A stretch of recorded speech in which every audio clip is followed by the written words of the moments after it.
Friends and colleagues, please welcome to the stage Gordon, Mike, John, and Mark. And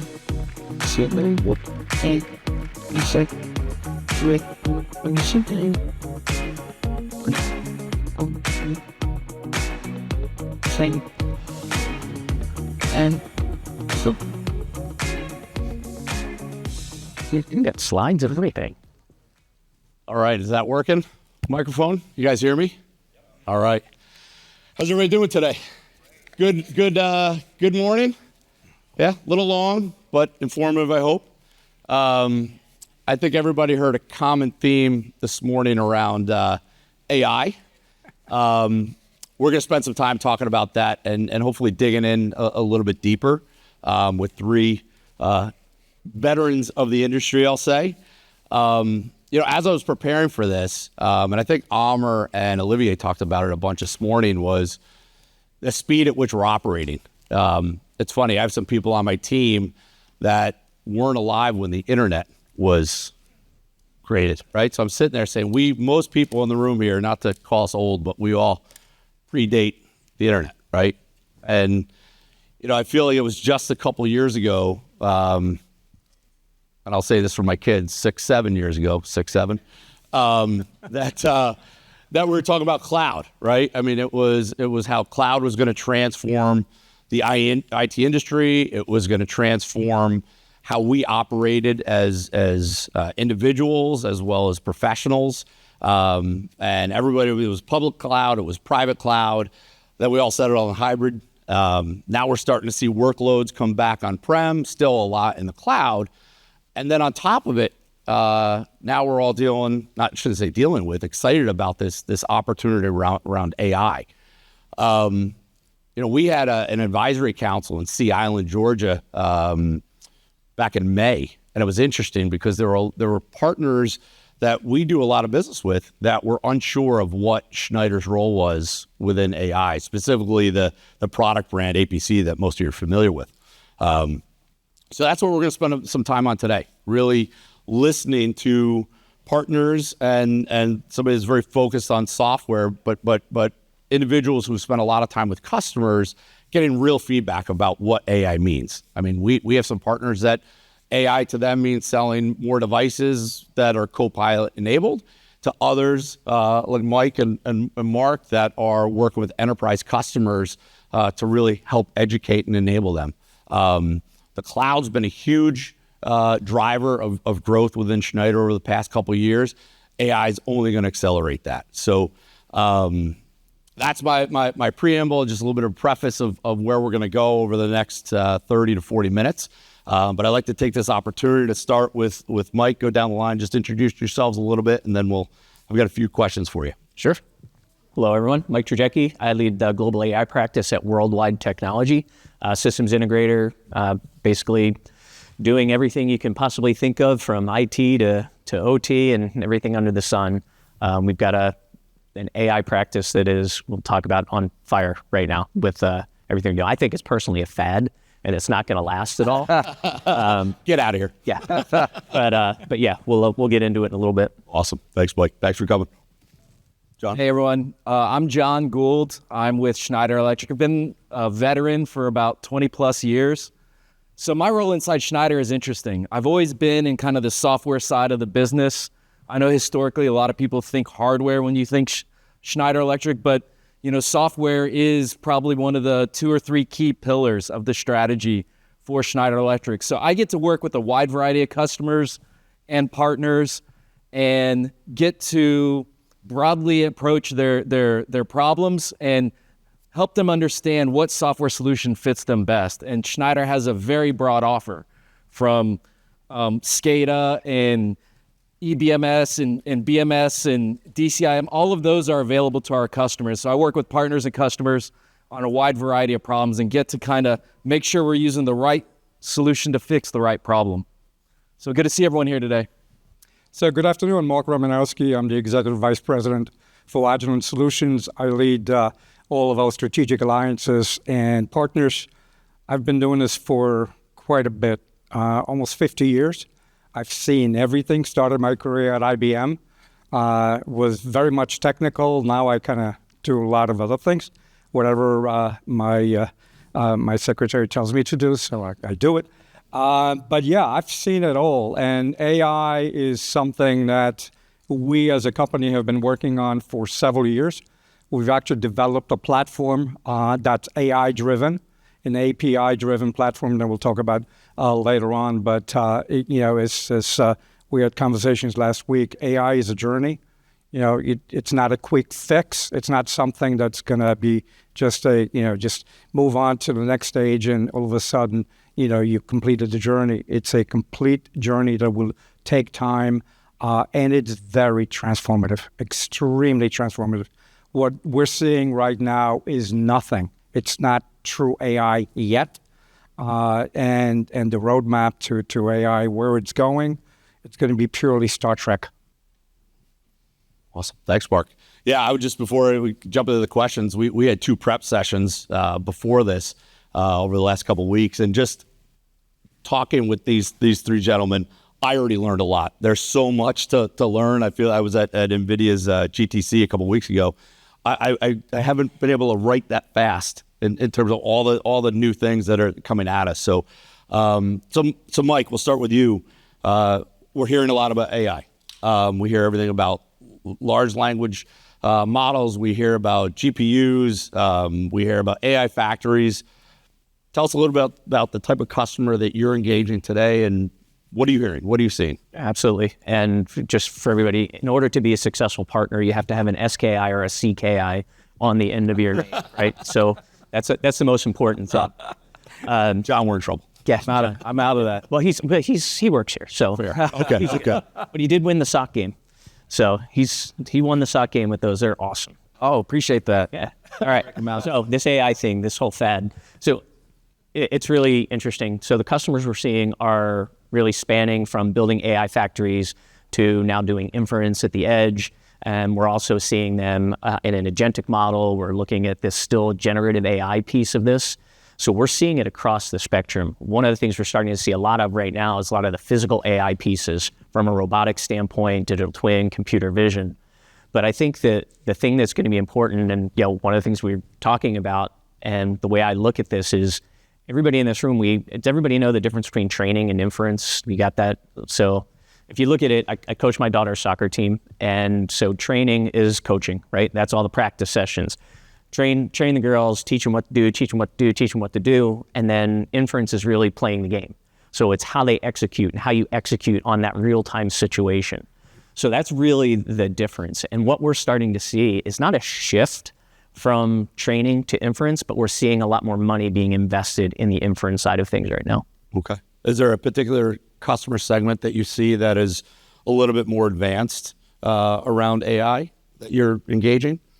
Yeah, well, one of them is that the neo cloud providers. Yeah. So you see those, you look at CoreWeave, you look at Nebius, you look at, G42, Core42, all of these neo cloud providers. We're seeing them build out this infrastructure to prepare for this kind of inferencing wave. But if you look, banking, financial, doing a lot there, healthcare, huge, life sciences. So we're seeing a lot there, but it's across all the industries, really. Okay. All right, great. Let's jump down to Mark. We'll go Schneider last. Yeah, so just to follow up to what Mike said, we scale everything from retail. We have Fortune 1 customer to globals. And every single customer, regardless of size, has their foot in the water a little bit with respect to AI. The problem is that it's not consistent. CapEx is huge. NVIDIA just said that they're going to spend about $1 trillion in data centers. Well, this morning on CNBC, I heard that it's $3 trillion. So something, for Schneider, it's amazing what's going on. But what's happening is that it's extremely inconsistent because there is a maturity level in AI that customers really don't understand.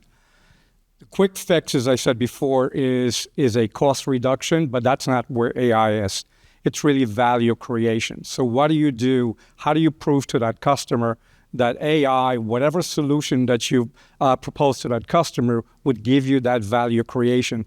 And it's not even today. There's a recent MIT report, in case any of you have saw that report, 95% of AI initiatives fail. 95%. Because it's all over the place. There are those that are successful really look at the entire business rather than a subset of business, a line of business, or something where it's one division or one group. So it's very, very difficult today, but it's moving at such rapid speed that today at the main tent, said, whatever you heard yesterday, whatever you hear today from us, tomorrow probably will change. So exciting opportunity for all of us. Thanks, Mark. John, what are you seeing? I mean, Yeah. you have much of a software. Yeah, it's from a different angle, right? And I think it's interesting because it can mean a number of different things. Clearly, when you talk about the hyperscalers, that's a whole different ballgame, right?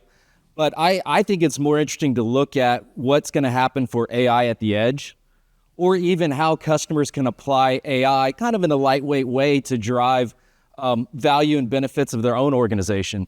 If you look at how fast our industry is growing, right? AI has changed our industry more than anything since virtualization, right? And the speed at which it's growing, the people to maintain and service and operate this equipment is not growing that fast. So we're going to have to find ways to be more efficient, use tool sets, use software, use AI to drive efficiencies, and maybe only go service this equipment when the data calls for it, right? So looking at, I really kind of view it more of looking at ways to apply AI for our customers' benefits. But I think what's really exciting for a lot of the channel partners out there is I think 26 and 27, I do think AI at the edge is going to start growing. And that doesn't mean everyone's going to drop in a big 5-rack GPU cluster inside each closet. But, Mike already talked about inference versus training. Not everybody's going to build their own model, but I do think that inference will go more out towards the edge. And I think you're going to find in the channel, right, that scope is going to grow. What used to be a switch and a rack and some power strips now can include a CDU, right, and maybe controls to operate that equipment. So I think that's what's really interesting is that's going to grow and expand the projects that the channel typically engages in. And I really see that probably mainly in the enterprise space. And then obviously for hyperscalers, that's a whole different ballgame. Sure. Yeah. No, thank you. Yeah. So I guess to dig a little bit deeper in terms of the customers you guys are talking to, do you see these as pilots around AI? What is the entry point? Are you bringing that to them? They're coming to you? What is the main driver for it? It's a combination of both. If you look at what our customers are doing, a lot of these things do start in a cloud type environment or start in some type of demo facility or lab type facility, and they test out the use case. So it's kind of this demo pilot, scale kind of model. Right. So as you look at that, they're starting there, and then as those workloads scale out, then they're starting to bring it back on-prem. And the thing people look at is it an on-prem world or is it a cloud world? It's going to be a hybrid world. That's just the way it's going to be. And if you look at the way people are deploying technology, I mean, you can't possibly spend $200 million on an AI factory without understanding what the use cases are going to be. Right. So you've got to start somewhere, and the cloud is a great place to start. Well, we are seeing some of that, right? We are seeing some customers that are going out and spending $50, $60, $70 million on GPUs to build out these training modules, right? Oh, yeah, I would tell you life sciences, absolutely, banks. But when you get down to like the enterprise, what John was talking about, most of the enterprise customers are not going to be doing that right out of the gate. Yeah. So you've got this build versus buy, build it and they will come, or do I figure out the use case and build it and then scale it, right? How about you? Yeah, so I mentioned before about CapEx. So CapEx, they're spending exponentially on infrastructure, on software, on training, on resources, because that's another piece that we didn't talk about yet. There's true lack of expertise. We've invested a lot of money on cloud engineers, on data scientists, on PhDs in AI because we're learning every single day. Our entire executive team went through a 6 weeks AI training session because we needed to be literate. So we require that. And it's persona-based training. But a little bit what John said, if I can just add to that point on the edge. The edge is already here. I sit in a number of advisory boards for some of the data manufacturers. And the edge is definitely there. And because, let's face it, you want all that computation to be done at the edge because it's quicker, it's faster, and so forth. The issue is for anything AI related is data. We talked about it today. Data is king. The problem with data today, it's not even. You can't trust it 100%. Right? So if you look at any business, right, it's all about data, where that data resides, is it secure, et cetera. Until they fix that 100%, that's going to be a little bit of an issue. So data is clearly the point that we all need to kind of look at, regardless if it's a retail customer or a global entity. No. Mark's absolutely right. I think, I like to say that the data is the new oil. There is no AI without data, right? And even if a customer showed up tomorrow and said, I want to do AI, what's the first thing you would say? Let me see how your data structure looks, right? That's right. So I think that is really important, right? When customers are selecting software solutions, whether it's something simple like DCIM or EPMS or BMS, I think you have to look at beyond just the operational status and what can you do with the data beyond there. Does it make it easy to utilize that for other purposes? And I do want to point out another thing you're going to hear a lot from your customers is digital twins.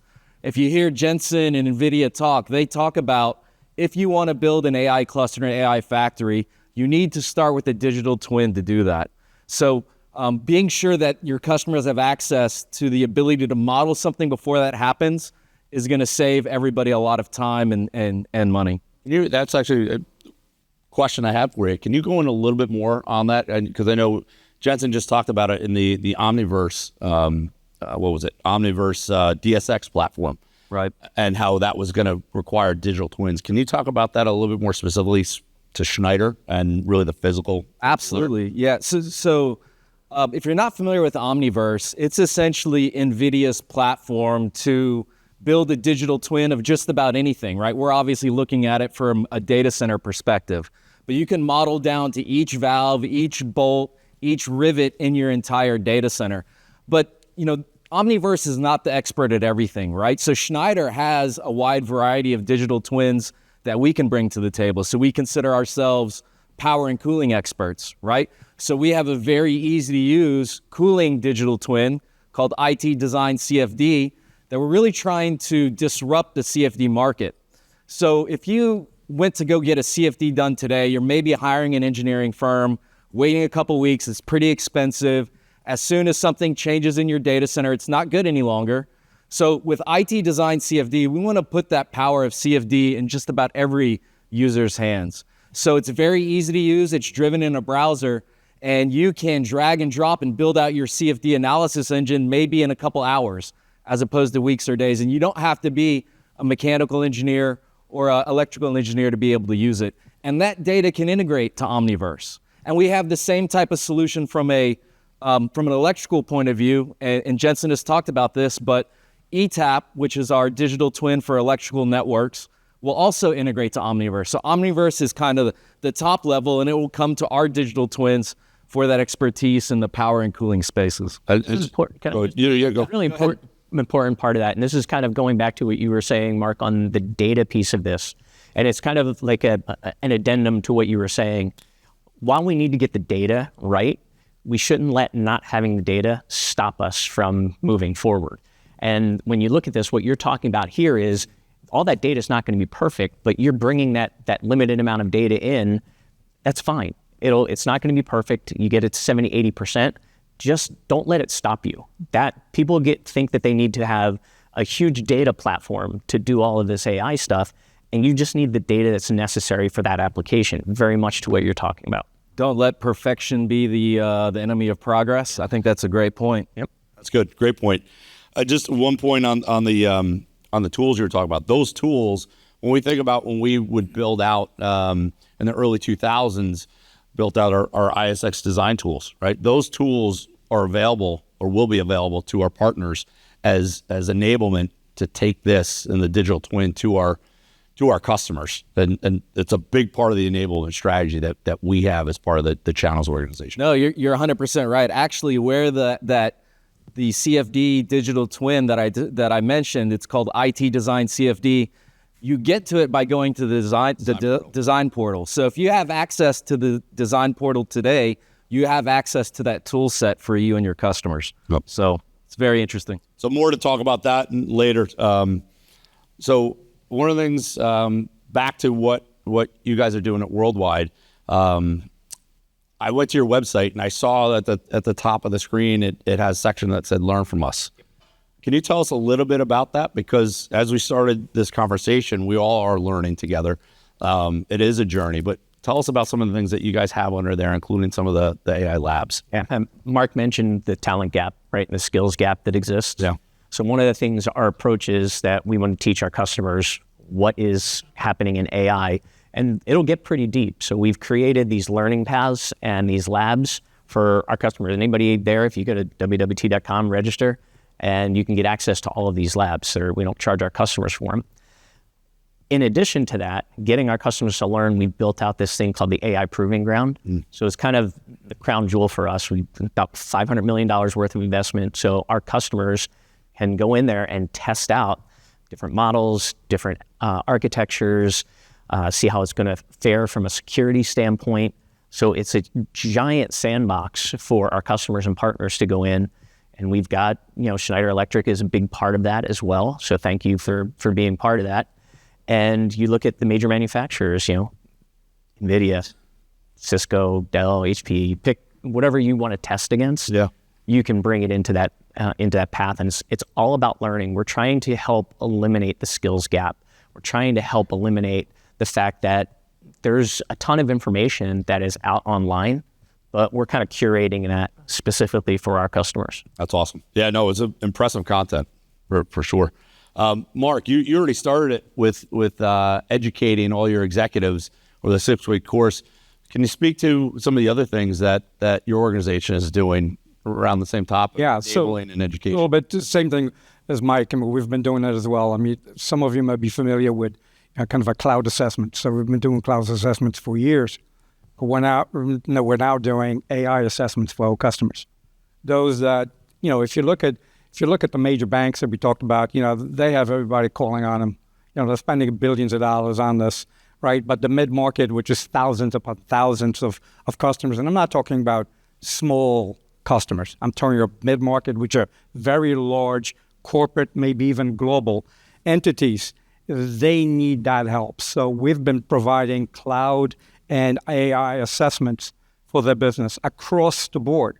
Because we had a discussion this morning at the main tent about digital versus physical. So it's all digital. Well, the problem with AI today is there's so much digital, and I have to be careful how I say it, because yes, digital is critical. But because digital is kind of sitting in the cloud somewhere, customers don't know how to equate that to a physical. When I say physical, is how do I quantify that? How will that provide value to me and not just the cost savings? So that's part of the AI assessments. We take them through the entire journey, but it's important to look at the entire business because there's a lot of infrastructure that's very legacy that does not apply itself to the new AI models. So you have to look at the entire business. So it's no longer digital transformation. That's kind of a long in the tooth, right? It's AI transformation or it's innovation, et cetera. So we take our customers through the entire roadmap of AI innovation, AI transformation. Yeah, great. Thank you. Yeah, so all three of you have really talked about how we've seen deployments in cloud and service providers. You've already talked about how you're already seeing some of it happen at the edge. It's funny, I feel like for a long time we talked about edge computing, but the compute never really happened. And I feel like AI is going to drive that now. I mean, a lot of what we've seen at the edge has really just been that networking. You mentioned that earlier, John. Yep. So when we see, help us understand a little bit, Mike, about when you think about what's going to happen with inference. Go back to the soccer analogy that you had. Now it's game time, right? This is what's going to help us make the decisions. Really put the training, what we learned in practice, into game time. Talk about some of the things that you're seeing, and also some of the things I know you talked about that keep you up at night. Yeah. Well, what keeps me up at night, and this is a really bad pun, but when I wake up in the morning sweating, thinking about power and cooling, right?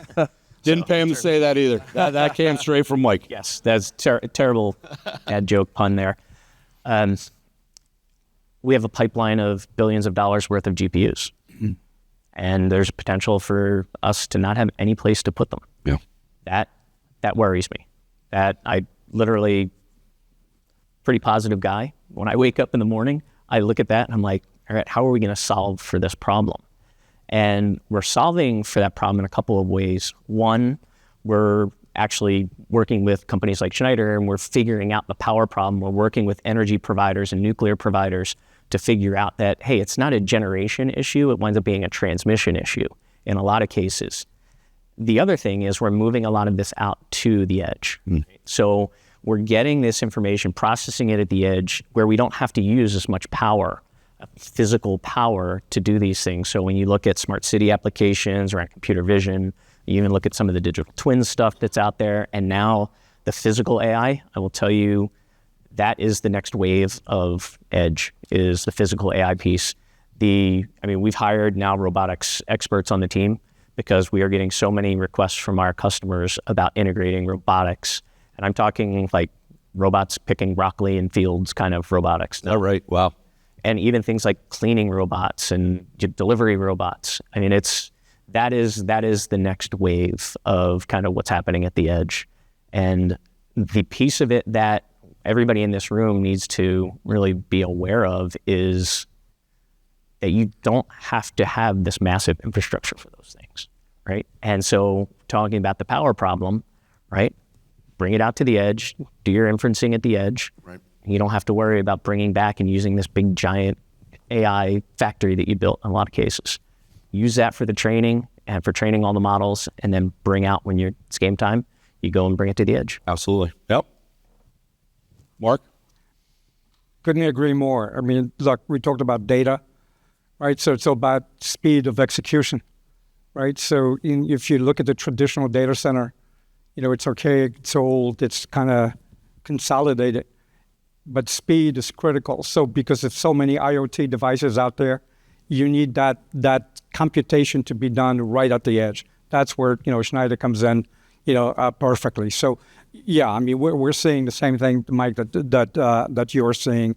It's just exponential growth. And if you kind of listen to the news lately, memory and CPU and GPU prices are going through the roof. Every manufacturer is all the prices are going up, I think, next week, because hypervisors, every data centers are being built all over the place. So we talked last time. So there's a new term that you will hear very soon. It's not a GPU, it's QPU. And it's not fantasy. It's already there. It's already in the labs. That's quantum computing. So GPUs will be replaced with QPUs. So if you look at a GPU does 1,000 times computational power of a CPU. This thing 1,000 times of a GPU.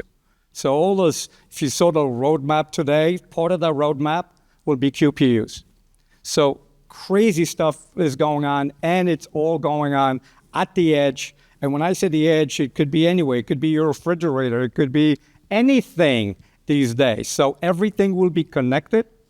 Everything, you will have everything at your fingertips. Everybody will talk to each other. And as I said before, it's Star Trek coming. You look at a number of those. Well, Star Trek, that's great. I have a great Star Trek analogy, but I won't use that one right now.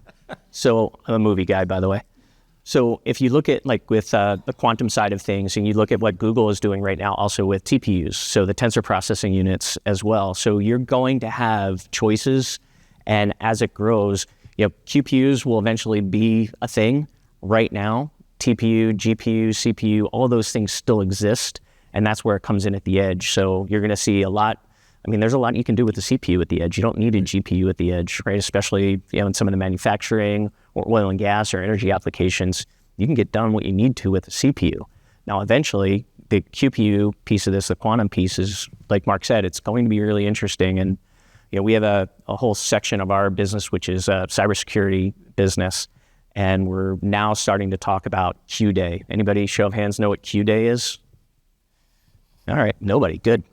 I didn't know what CPU was, so thank you for that. And I got QPU from you last week, so I told you I'm learning. So Q day is the day that a quantum computer will be able to break any known encryption known to man right now. And some people are anticipating Q day will be moved up to like 2027. Wow. So think about all of your Bitcoin, everything there, bank accounts, you name it. There's no encryption that'll be safe at that point. So we're in a race for that. So then you guys are doing a lot with the security standpoint. Yes. So we've got to get to the point as an industry when we start talking about, quantum, where we need to be on top of this, because there are bad guys that in a lot of cases have more money than we do. Yeah. Yep. Well, I want to get back to one of the things you said earlier. Actually, both of you mentioned was, we're not going to need the same amount of power on the edge that we do in some of the cloud and service providers. I think there's two things there. One is when you look at what's on-prem, even though you're not going to need the same power that you have in cloud and service provider, you're still going to need more or different than what we have today. When you look at a lot of the on-premise infrastructures we've seen, they haven't been updated from a power and cooling standpoint. We had a school district in Texas that we were talking to just a couple of weeks ago. They had single-phase UPSs that go back to 2004. Batteries never even replaced, right? So when we start looking at what's going to be on-prem, it's really going to become more of a modernization, not just from a power standpoint, but also cooling, right? Now you start looking at maybe a typical rack on-prem today has 2, 3, 4 kW worth of power. We're seeing that it's going to be anywhere from 20, 30, maybe even 40 kW. So now you start having this conversation of, is it air cooled or is it liquid cooled, right? So there's a lot going on here, and where I want to go with this is you both have assessments in your organizations. You guys actually have facility assessments, and I can tell you, to me, that's where we start to go with this. Is it's not going to be hardware led as much as it's going to be assessment led, as well as software led. So maybe if you guys could speak to the assessment piece and John on the software piece. Sure. Yeah, it's so from that standpoint, we'll tell you there have been, and this is not to slam any of my competitors, we've gone in a number of times where they completely forgot about the facilities piece and the assessment of the physical infrastructure. And they're going and buying these GPUs, and not only is it a power and cooling problem, it's also a weight problem and a cabling problem. I mean, these things weigh, in some cases, like 3,500 pounds per rack, and they're putting out 120K. Can't go put that on the second floor, right? If the Absolutely not. You can, but if you've seen the movie Money Pit, it's gonna exactly like that. So that's one of the first things that we do when we talk to our customers is we go and look and say, okay, we've got to look at what the physical infrastructure looks like. Everything from space, center of gravity, weight. You look at the cooling piece. In some cases with NVIDIA, you're going some of the NVL72 stuff. You've got to use liquid cooling. There's no choice. Right. But the good thing about that is the liquid cooling piece is actually bringing down power consumption as well. Right. So as you look at that, you can look at liquid as, hey, it's not a necessity, but it's also an advantage to bring in liquid cooling in a lot of these cases. That's the point. Yeah. Yeah. So that's what we're looking at from an assessment standpoint. And, Mark said it, they're doing assessments, we're doing assessments. And it's important to take that step. And I've run into, I can't tell you the number of situations where we've had to go back into a customer who somebody sold them a whole bunch of GPUs, nowhere to put them. At Schneider, we refer to that as time to power, right? You've got all the IT gear that's there, but now you're sitting on the gear because you either have the power coming into the building, or you don't have the density required from a power standpoint to get down to the rack level. So again, these are, when you're thinking about a single phase UPS, it can be, more of an attach, where this again becomes really part of the upfront assessments that your organizations are driving. And just if I can add, so the reason a lot of the assessments fail is because it's project-based, and it's kind of legacy thinking. Well, I have a project, RFP comes out as a project, and do an assessment before I actually implement. In AI, if you're truly trying to transform a business, so it's AI transformation, you can't just look at a project-based. It's infrastructure assessment, but it's also people assessment. got to understand what skill level the customer has or does not have. So you have to look at everything.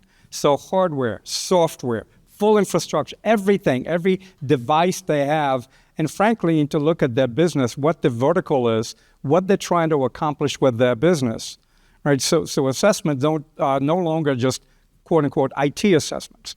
They're business assessments, which is very complex, and you can't do it alone. You need partners like Schneider, you need partners like Mike, et cetera, because there's not one company that can do this all alone. But that's the way to go about it to be successful. Otherwise, as MIT says, 95% will fail. Yeah, and I tell you, even NVIDIA's thinking the same way. I mean, hopefully everybody's going to go to the session. I think it was at 4:15 today. I was at GTC a couple of weeks ago, and I was having a conversation with my counterpart specifically about how do we enable the channel together, because they recognize that they and you aren't selling the GPUs without having this conversation. So they're asking us to say, what can we do together to go build an enablement plan, an enablement strategy? And I was just on a call that same week with our global enablement folks to say, what can we do together? So we're building out those plans now. John, I skipped you. Yeah, no, it's the assessments is interesting, and I think Schneider does a very good job of putting easy to use tools out there for our partners and our customers. So we have a software called EcoStruxure IT Expert that our partners can use. It can run a scan across all of these areas, auto-discover all of the power and cooling hardware that's there, whether it's ours or not. So it doesn't all have to be Schneider. And then you can apply maybe AI, maybe ML against it, and it can begin making some recommendations about which batteries need to be replaced or when they need to be replaced. It can make some recommendations on better ways to make it more cyber secure, and make some recommendations on how to make that environment more healthy. So this can be dropped in and run in probably less than a couple hours. I know, Gordon, your team has really pushed that tool to a lot of our partners. Our number one focus, not just saying it really is our number one focus. Yeah. It is very easy to use. It's out there. Customers can download it on their own, or partners can as well. So I think when you talk about assessments or you look at easy ways to apply AR/ML, that's a very, very good example of how you could easily do that. We started with the assessment as part of EcoStruxure IT or IT Expert, really as a way to become more relevant with all of you in the room, not come to you and go talk about single phase UPSs, but to go talk about, to give you a reason to go call your customer. Yep. And what we've been able to see in joint pipeline together, but also driving real value to our customers, right? The example I was giving you before, the school district in Texas had 400 UPSs that the battery was listed as poor. Well, it wasn't beeping and it didn't flash. They said, hey, it was sitting here, but this is where we went out. We did that assessment for the customer, and now it's driving bigger conversations. So we're getting away from the pricing conversation. We're getting away from the attach conversation, and it was just it didn't take a lot. And that's just on edge networking. Now you take this same concept to edge compute driven by AI. We're going to drive a lot of value together. So everybody in the room, you're going to hear more and more about that from us. You're not going to hear as much on the hardware side. So I guess just as we close here, I want to leave a couple minutes for questions from the audience. I guess, what excites you most about AI, Mark? Opportunity. I mean, if I can just put it in one word, opportunity. You never stop learning, but the potential. I think you mentioned that it's virtualization was the last big one. I think the internet probably in my head, not just virtualization. This is magnitude bigger than the internet, magnitude bigger than virtualization. So the opportunity to learn, the opportunity to work with partners and customers and to see what's ahead, it's just amazing. And just one last thing that I will add to that, managed services and API integration. That's also for us, it's huge. We have APIs integration just about to everything. And because you have to show a customer with a single pane of glass, right? You can't just have 50,000 different things, right? But if you have API integration that has real-time data, so you can have workflows, that's exciting, and that's where the future is. And it's not something that is a rip and replace for a customer. It's easy to digest, and it's just great business for all of us. Awesome. Thank you. John?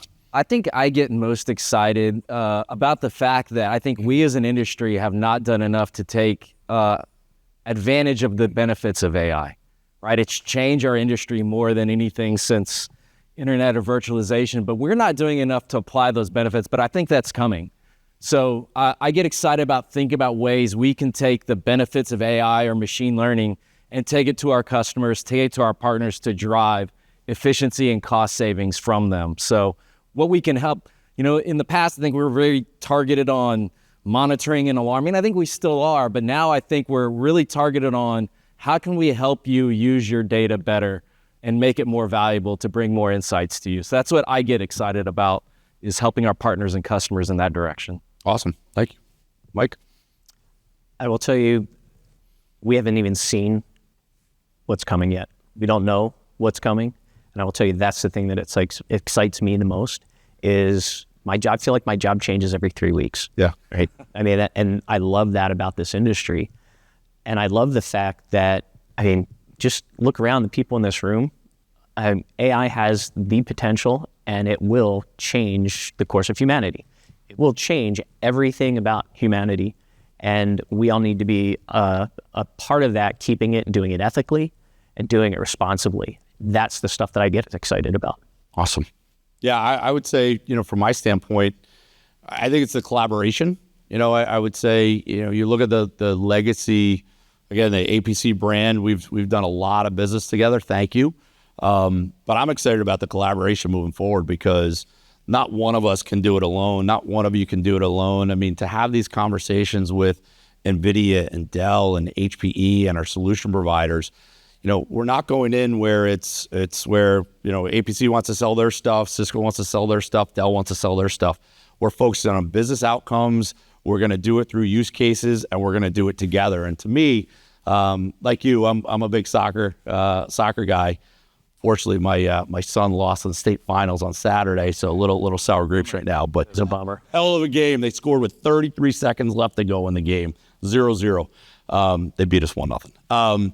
But no, I love the team atmosphere. I mean, that to me is, I've always played sports, and I really feel like that's coming back to APC, to Schneider, and our partner ecosystem. So I'm really excited about that. I think we have time for maybe one or two questions from the group. I don't know if we've got mics, but it's a small room. Does anybody have any questions that they want to ask anybody on the panel? Right here. A question. So I hear about waking up in the morning, being concerned. One of my concerns is the initiative generation, because for us, we had the inertia of all these years working hard, serving the code, automates down what we're doing. But the future is going to be so different, where understanding what AI is providing, trying to give our kids, our grandkids. So how do you guys feel like we can help the future generation so they don't become accessories AI? They can still be the covered open. Yeah. If they, in my opinion, if they learn to use AI as a tool and not worship it as a god, right? That's how we help them and teach them how to use it as a tool. One of the things that we talk about at WWT is AI will not take your job. People who know how to use AI will take your job. So I look at that from an education standpoint. We have, again, it's tough. I've had this 32-year-old daughter and a 10-year-old daughter. I know there's a little bit of a gap. But my 10-year-old, I teach her how to use ChatGPT. I'm teaching her how to use Claude, Anthropic. I'm teaching her how to use all of these AI tools. And to me, that's the only way we'll get future generations, is by teaching them now. But it's dicey, right? There's a lot of stuff out there that's still bad, and you've got to keep control of it. Yeah. My kids are teaching me. I can't teach them. Just one thing that I can add. Think about Industrial Revolution 100 years ago. Same thing happened. Oh my God, right? It was a complete shift in anything that happened, millennia before. That's what's happening right now. But Mike's point, you can't ignore it. You can't ignore it. The problem is, I kind of call, shadow AI. Shadow AI is where corporations, they kind of try to work with an AI, but they're not really there. And you have individuals that are looking at Copilot and ChatGPT every single day. That's shadow AI. At least that's kind of how I do that. So don't be afraid of it. Embrace it, but don't forget about it. One more question. Yes, I developed already a model, ML model that creates some points that I can control the HVAC units in EDO. Problem is that the model that I built is in micro and is not in EDO. Is there a way that, unless I'm looking out of the foresight that I this morning I heard, is that going to be useful of supporting micro models? I'm not a developer. I'll say that right from the jump. But I do think it's probably going to be enabled through standard protocols. So whether that's REST APIs or whether that's an MQTT or maybe a BACnet, like that's what we would expect from that system. So as long as you focus on the standard protocols, I think that absolutely would be enabled. And that actually can be done today. So you have the ability to do it today. Yes, I am working right now with the Schneider link smart connection and right exactly to what you said. But the problem that I encountered was that when I developed the model, learning, and I just like, how can I use it inside EV level of follow the, I don't know if there's any aspect. Okay. I would have to imagine that in this world of agentic AI that we're stepping into right now, that there will be agents. I know you guys are working on building agents out as well. So there'll be agents to collect that information and bring that information in from almost any source. And kind of the model that you've built, it's just going to be another agent in the system, right? You're going to have this swarm of agents out there doing these things. So I know you guys are doing that. I know you guys are working in that agentic AI space right now. So that would be my answer. I don't know how open it's going to be but it's interesting. I mean, have you been over to the digital? All the guys who can answer your question are probably over in that space. Site area of the guys like a product and it is not developed yet. I asked those questions. Maybe they're not the right people. Maybe we can connect with. Yeah, find me after the session. And ultimately, you won't have to code anything. Human language will take care of that for you. You don't have to code. Not coding. My problem is Yeah, understood. No, AI will take care of that too. So I think we're out of time, but I also be remiss if I didn't thank everybody for making the trip out here. We really value your time. Hopefully this was a good use of your time, and look forward to spending more time with you later today and tomorrow. And for those of you I don't get to see one-on-one, thank you. Thank you for your business and safe travels home, and enjoy the rest of the show. Thank you. Yep. Thank you.